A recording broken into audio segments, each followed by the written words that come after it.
আসসালামু আলাইকুম সুপ্রিয় দর্শক। তো বিগত বেশ কদিন হলো আকাশের আবহাওয়া মোটামুটি নিয়ন্ত্রণে এসেছে। ঠান্ডায় কিছুটা হলেও কমেছে। তো যতটুকু ঠান্ডা কমেছে এতটুকু যথেষ্ট নয়। তারপরেও দুটো কাপড় গায়ে দিয়েছি, তারপরেও কেমন জানি শীত লাগছে। তাই আমরা একটু শীতের কাপড় গায়ে দেবো। এই হলো আমার শীতের কাপড়।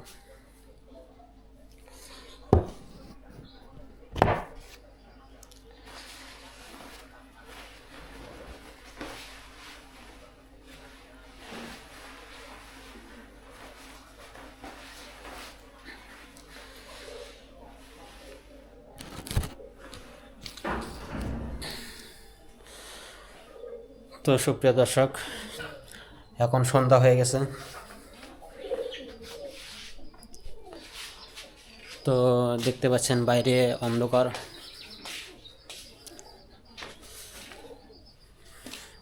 মাগরিবের আজান অলরেডি শেষ হয়ে গেছে, তাই বাইরে একটু হালকা একটু অন্ধকার হয়ে গেছে।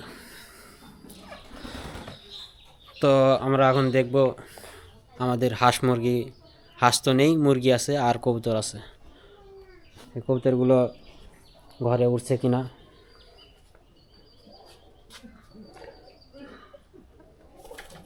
মুরগিগুলো এখনো উঠে নাই।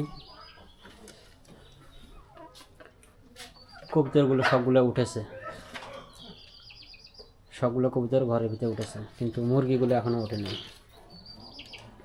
এই হলো মুরগিগুলো ঘরের ভিতরে ঢুকবে এখন।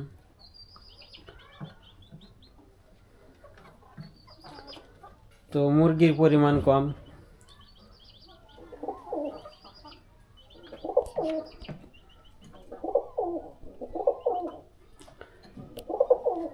চার পাঁচটা বড় মুরগি আছে আর ছোট মুরগি আছে তিনটা মনে হয়।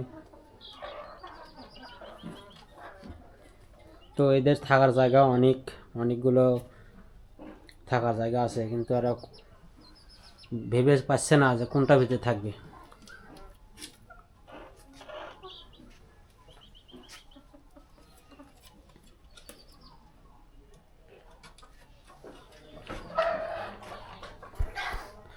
তো যাই হোক দর্শক,